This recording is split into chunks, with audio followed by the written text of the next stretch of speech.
gimana sih maksudnya terbersit pertama apa menseriusi nyanyimu yang Iseng aja, awalnya iseng bikin, terus responnya ada, terus kenapa view-nya makin naik jadi terus sih. yang pertama apa? Pertama Yang pertama banget. itu lagunya Brisia Jody yang apa sih? Iya, Itu yang pertama. iya, iya. Aduh, Terus Radit notice, terus diajak bareng. cintakan membawamu Cintakan tuh ya. Membawamu.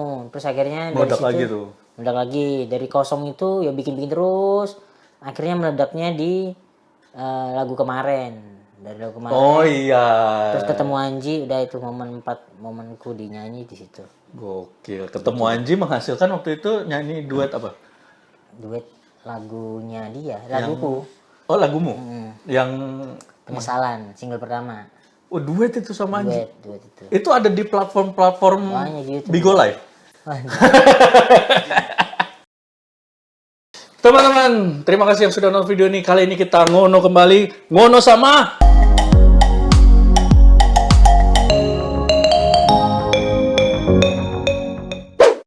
Arif Alfiansyah. Seorang komika yang baru saja meluncing lagu single kedua single kedua, amin. yang berjudul Hancur. Hancur. Boleh dong, tidak usah dinyanyikan. Jangan nyanyi dong. Tapi terima kasih Arif sebelumnya sudah Ya. mau hadir. Oh, gue respect banget sama Arif ya teman-teman karena dia ini adalah salah satu orang yang mungkin dia juga nggak sadar tapi gue sangat mengingat gitu. Dia adalah salah satu orang yang sangat mensupport gue karena gue waktu bikin mini show di Jogja dia datang dari Surabaya. Oh iya, iya. Itu 2013 ya? Iya. Iya, Respect. Dari kenal jadi tawa, respect. Itu waktu itu kaget juga gitu waktu itu datang Arif Alfiansyah, Jui juga datang dari Bogor, Awe datang, Om Sam datang. Pertanyaannya waktu itu ngapain datang, Rik? Itu karena pengen tahu aja ini berani-beraninya komik lokal bikin show gitu di Jogja. Gitu. Jadi buat acuan buat kami, kayaknya aku datang sama siapa ya? Sama siapa? Tal Muslim atau Dono kalau nggak salah. Dono enggak muslim ya? Oh Muslim kayaknya. Kayaknya ya. Jadi pengen tahu aja nih gimana sih layaknya bikin show tuh gimana sih gitu. Sebagai standar minimal ya. Ya, misalkan oh segini, oh berarti aku bisa nih bikin gitu.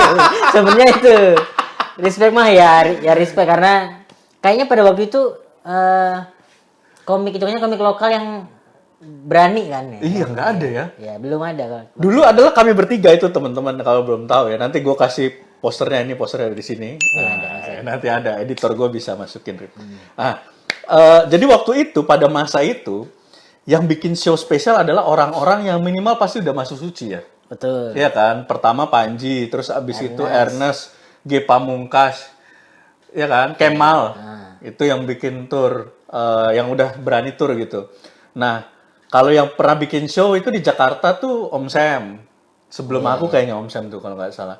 Tapi komik yang belum pernah masuk suci, yang yang berani bikin show, kayaknya pertama emang dari kenal jadi tawa itu ya. Ya mungkin. Iya ya, kayaknya. Setahu aku sih ya, karena setelah itu akhirnya Dono berani gitu kan. Iya. Aku berani Iya. gitu. Wah, dari kenal jadi tawa pionir ternyata. Tapi ya itu memang kadang-kadang yang pertama belum tentu yang paling sukses ya. Tapi lumayan tuh penontonnya lumayan juga kan penontonnya. Lumayan. Maksudnya kayak untuk ukuran apa namanya? Untuk ukuran sebuah show yang orang mungkin belum kenal dan itu kan kita bukan orang Jogja juga kan? Ya. Aku waktu itu karena di Jogja karena memang kecilnya apa maksudnya masa Kecil di SMA situ. aku di Jogja. Si Pepe ada ikatan batin karena dia keluarga besarnya orang Jogja, tapi bukan dari Jogja. Gian juga bukan dari Jogja gitu. Berani-berani bikin di Jogja ya. Ya. Karena itu stand up Indo Jogja hanya yang dia yang mau menerima kami. Lumayan lah waktu itu yang nonton berapa? 90 apa berapa gitu? Iya, sekitar 100. Ya, Enggak nyampe 100-an. 100 sih, 90-an, 90-an. Ya lumayan ramai soalnya pada waktu itu. 60 itu digratisin tiketnya. Oh iya. Iya, kalau nggak salah. Wah, sia-sia aku bayar. enggak lah, enggak. Ali bahkan waktu itu belum masuk stand up ya. Belum Wih, Ali Akbar masih di Ternate. Masih jadi anak gawang Rahmat Rifai. Tapi terima kasih Arif ini adalah salah satu komik yang menurut gua senior di bisa dibilang bukan cuma di Surabaya tapi di kalangan stand up Indo juga lumayan senior ya Arif. Kamu dari 2011 akhir Iya. pertama kali nyoba.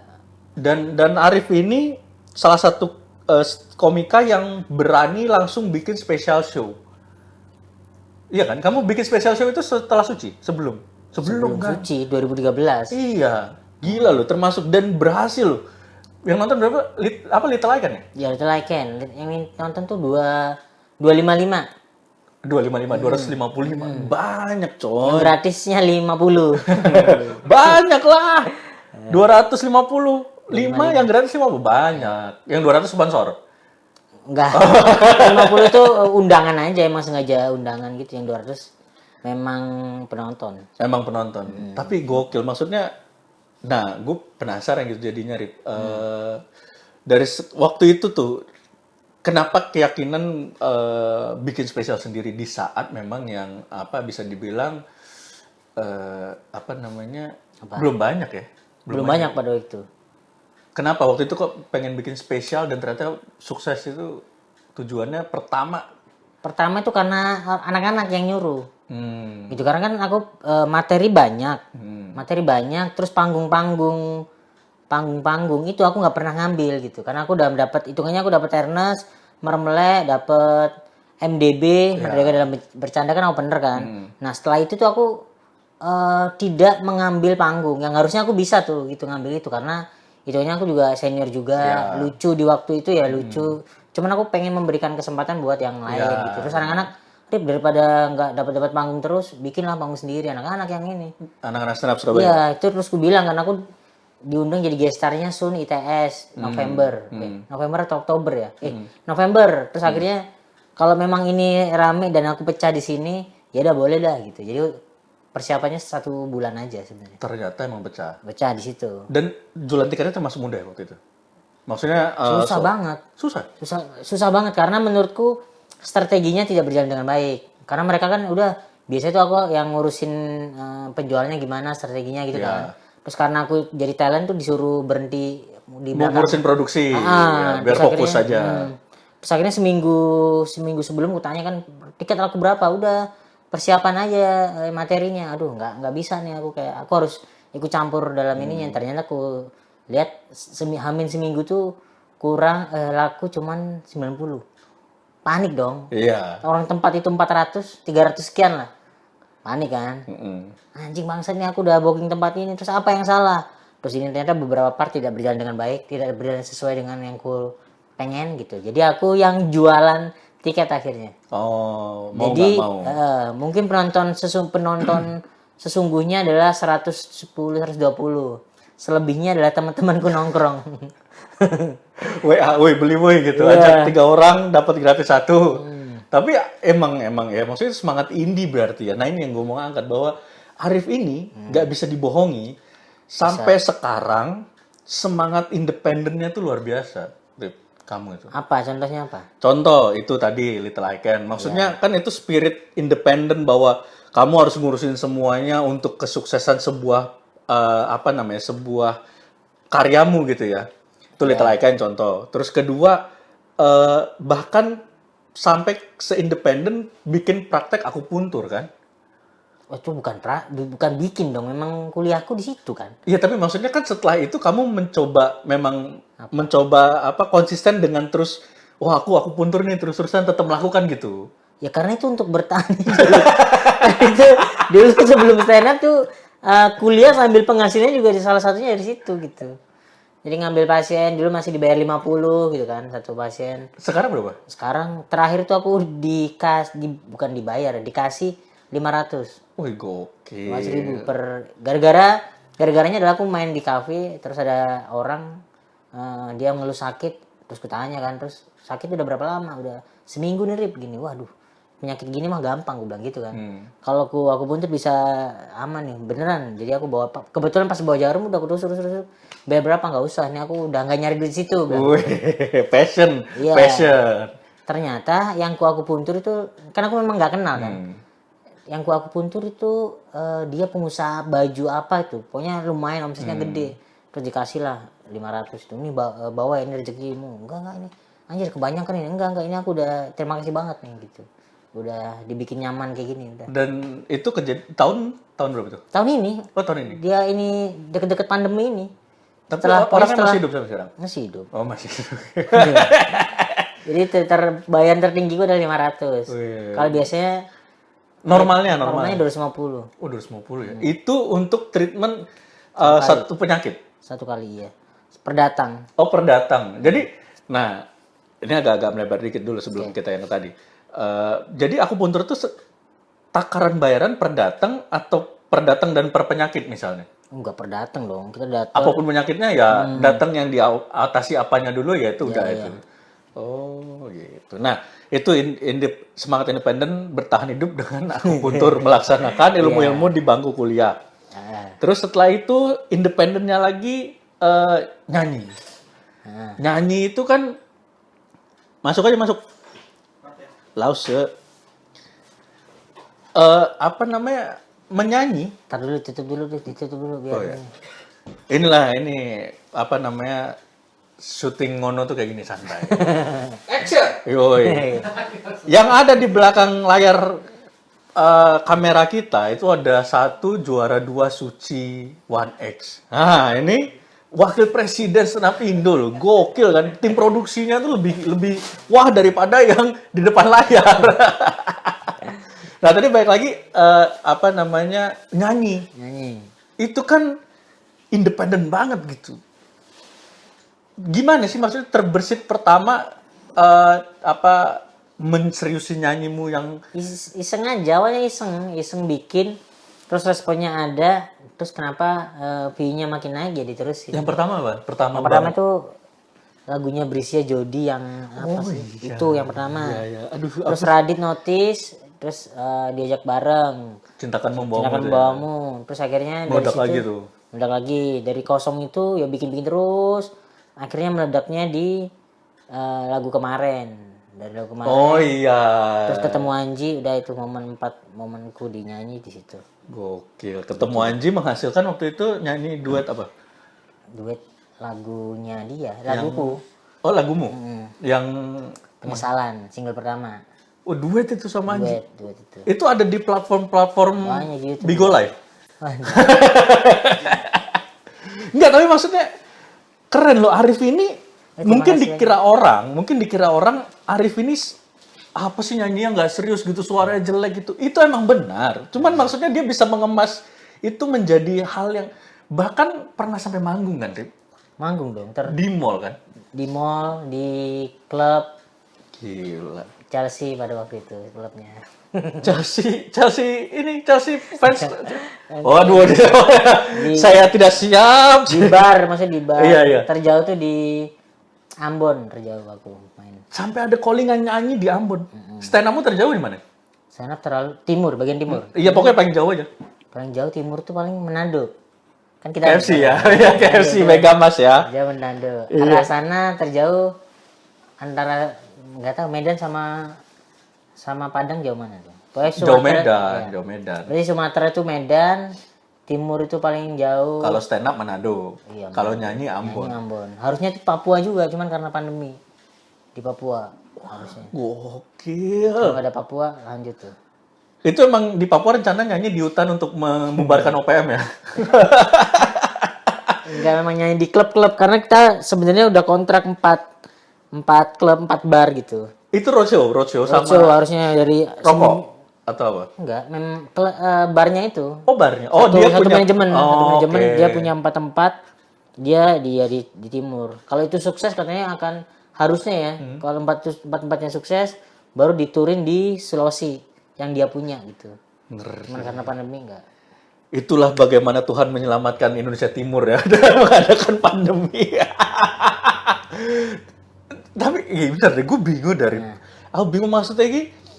Apa? Kamu nyanyi Iya. dengan nadamu, ya. Kalau kamu manggung perform di sebuah klub itu berapa lama? Kalau ada paketannya kan, dia kalau aku sih 15 menit, 30 menit atau 1 jam. Oke. Kalau 15 menit aku sendiri. 30 menit biasanya aku bawa gitaris. Oke. Kalau 1 jam aku bawa DJ. Wah, anjir. Pernah ada yang 1 jam? 1 jam kan di Ambon. Harusnya yang tour di klub itu 1 jam. Tapi pernah kelaksana waktu itu yang di Ambon. Mm-mm. 1 jam kamu bawa DJ? Bawa DJ.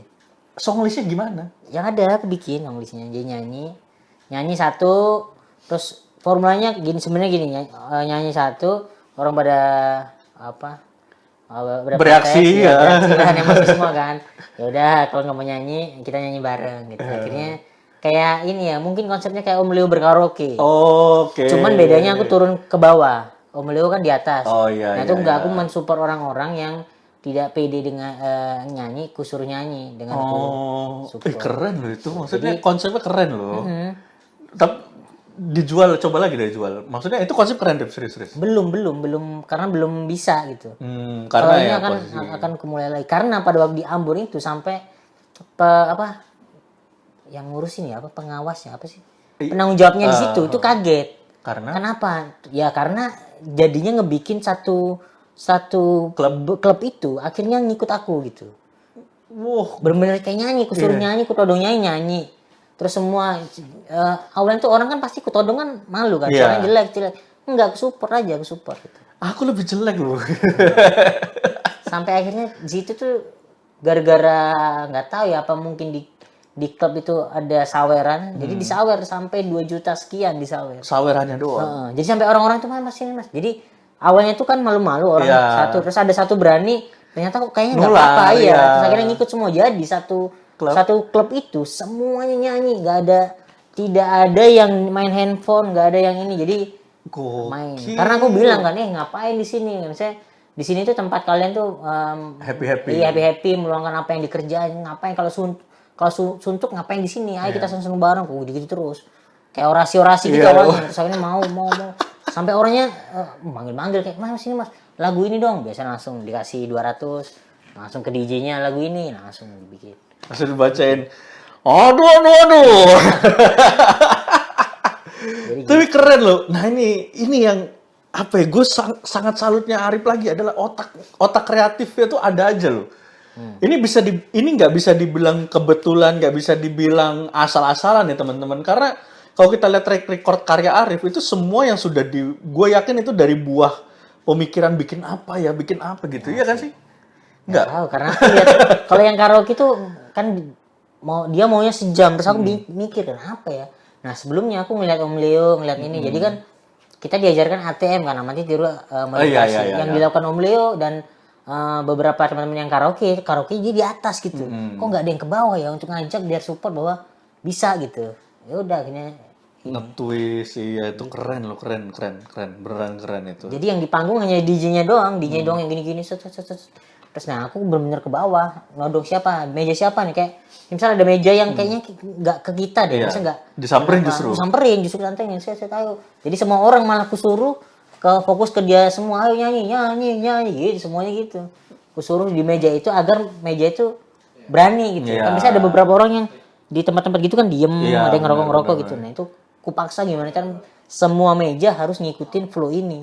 Karena aku cuman punya waktu 1 jam. 1 jam. Dan akhirnya gara-gara mungkin ya puas kan ini lagu terakhir dari kita, 2 lagu terakhir sampai minta lagi gimana nih? Ya udah tambahin 1/2 jam. 1,5 jam main di Ambon. Itu 1/2 jam dengan cost beda lagi. Maksudnya fee-nya nambah 1/2 jam atau enggak? Udah ikhlas ah? Ikhlas aja karena service. Dan sawerannya terus ada. Sawer, bener kayak penyanyi dangdut nih. Tapi bener loh, itu maksudnya gue baru tahu bahwa konsepnya seperti itu, dan itu menurut gue salah satu konsep hiburan, komedi dan musik baru gitu, dan bisa diterapin di klub. Susah loh. Maksudnya komedi dan musik dikawinin di klub itu susah, termasuk susah. Dan Arif ternyata berhasil di satu kota di Ambon, dan harusnya terus ya. Iya, itu sayangnya cuma di Ambon sih. Kalau di tempat lain kayaknya akan banyak belajar lagi. Karena aku dari sana, dari sering main di klub itu aku tahu nih siapa orang yang ngebayarin meja itu yang mana gitu. Oh, tahu orangnya, bosnya yang mana gitu. Makanya orang-orang kayaknya cowok-cowok kalau di klub tuh nyari anjing ceweknya mana ya, siapa yang bisa dibungkus. Nah, aku enggak, aku nyari siapa yang bayarin meja ini ya, aku harus ngibur orang itu gitu. Kalau kuncinya itu gak dapet, yang lain akan ngikut gitu. Di saat cowok-cowok lain ke klub itu nyari siapa yang bisa dibungkus, cewek Arif nyari gadun. Siapa yang bisa ngasih tips gede. Tapi itu keren, maksudnya kalau Arif bisa nge-twist itu dan menjadikan sebuah paket formula performance, Arif orang yang pertama gitu. Dan itu bisa jadi kojonya, bisa jadi apa, bisa jadi kayak gacoan gitu lah, kayak jagonya gitu. Karena nggak mudah jujur, nggak mudah apa mengemas orang yang nyanyinya hancur. Beneran hancur ya, bukan dihancur-hancurin gitu, tapi emang beneran hancur sehingga itu lucu, terus bisa dijual, itu kan hal yang lain lagi kan. Ya. Lu bisa berkarya, menghasilkan sesuatu yang lucu dari nyanyi, oke. Tapi begitu lu bisa membuat ini menjadi sebuah produk tontonan yang laku untuk cover, itu keren sih, Rif. Itu keren. Terima kasih banyak, yang baru satu yang memuji nih. Ya ini karena kepentingan YouTube aja. Tapi asli itu keren, itu keren. Bisa diseriusin, dan mudah-mudahan pandemi cepat kelar, Arif bisa, siapa tahu itu bisa jadi special showmu dengan konsep baru. Karena pada akhirnya kan sesuatu yang baru kan kita butuh ya, Rif. Betul. Harusnya kalau nggak ada pandemi kan udah bikin tuh, nama show-nya udah bikin, Arif Live in Concert. Jadi cerita tentang di balik layar nyanyi fals. Karena aku yakin banyak orang yang bilang kayak, ini Arif nih, kok bisa ya hidup dari nyanyi fals? Padahal nggak tahu nih di belakangnya itu aku ngapain aja gitu. Gitu. Dan Harusnya, tapi kayaknya emang nggak banyak orang yang mau tahu juga sih, Rif. Di belakang layar kayak gimana, yang penting depannya hancur. nah aku kasih tahu karena Ternyata di belakangnya itu ada hal Iya. lain gitu ya. kan kalian kan tahunya nyanyi fals sudah di TV-TV gitu kan. Kalian nggak tahu kan ada salah satu job di mana aku cuman diundang untuk ngehibur 7 orang di room karaoke. Jadi LC gitu kan. Nah, orang nggak tahu gitu. Kayak LC kan, cuman 7 orang gitu. Aku pernah mendapatkan itu dan orang nggak tahu kan. Dan nggak mungkin ku ceritain gitu kan. Itu pernah. Pernah dong. Kamu datang ke room karaoke misi pakai tank top. Enggak ya, diundang aja gitu. Suruh nyanyi, suruh udah joget-joget udah dapat 2.100.000. Tante-tante. Ya 30-an ke atas lah. Wah, ngeri, respect. Nah, itu yang nggak tahu kan. Respect. Banyak yang begitu banyak. Dan aku makanya anjir aku pengen cerita nih tapi nggak tahu dicerita di mana. Gitu. Kenalin lah. Tante-tante tuh kenalin dong. Nggak ada itu, nggak tante, bukan tante sih ya, kayak orang Ya cewek kan. kaya aja cewek. Cewek, kenalin lah, Rip. Kamu bagian nyanyi, nanti aku bagian inilah. Nggak ada tuh. Manajemen. Gitu lah. Dan itu mudah-mudahan kita tunggu ya. Tapi itu ketika pandemi udah nanti udah mulai melonggar ini, udah mulai membaik, kamu bakal show pertama yang kamu lakukan Arif Live in Concert. Udah nggak tahu ya, aku merasa materinya udah usang banget karena 2019 kan kejadian itu. Jadi ini udah 2021, apakah aku masih Feel-nya antusias sama ya, tuh sih, antusias untuk iya. menceritakan itu gitu. Malah pasti lebih banyak materi tentang pandemi ya. Pandemi, mungkin pandemi dan bertahan hidup di pandemi. Nah itu banyak banget kayak special show yang akan datang ini teman-teman. Komika-komika pasti banyak membahas tentang pergulatan atau pergolakan hidupnya seputar pandemi ya gitu. Cuman mungkin ada satu show yang agak beda, nanti show-nya Reno Venadi itu tentang bebas penjara itu. Like ditonton. Belum tahu kapan tapi. Judulnya Dibui. Masuk. Sengaja ya, santai ya. Ini santai ngono channel masuk aja. Udah disuruh masuk tidak mau. Ini santai yang ngono nih. Kita ada orang masuk santai aja. Itu soal masalah kreativitas seorang Arif Alfiansyah gitu di dunia menyanyinya gitu. Nah sekarang setelah itu Iya. kamu mulai jadi apa istilahnya ya, konten kreator ya. Reelsmu itu kan juga reels dan TikTokmu yang sobek-sobek baju itu kan Iya. jatuhnya apa sih, Rip, itu konten kreator ya? Mungkin konten kreator, tapi aku nggak, pokoknya intinya aku bikin sesuatu aja. Kalau sebutannya apa bodo amat. Produktif. Dan Arif nih gue tahu banget teman-teman, ini adalah salah satu orang yang sangat produktif. Materi dia itu salah satu komika yang bisa menghasilkan materi banyak banget tuh Arif Alfiansyah. Ya lumayan. Itu kamu nggak bisa apa maksudnya apa ya, banyak orang dan termasuk aku yang pengen seproduktif itu, Rif. Gimana caramu bisa seproduktif itu tuh, apa sih yang kamu lakuin? Apa jadinya stand up itu sebagai obat ya jatuhnya ya? Bisa obat. Yang bikin tetap waras. Yang bikin tetap kita bisa menghibur diri yang Iya. biasanya kan kalau dengan situasi sulit kita nangis gitu kan. Nah dari stand up kita nangis tapi diketawain gitu. Gitu karena pedih paling dalam adalah ketawa gitu sebenarnya. Anjir.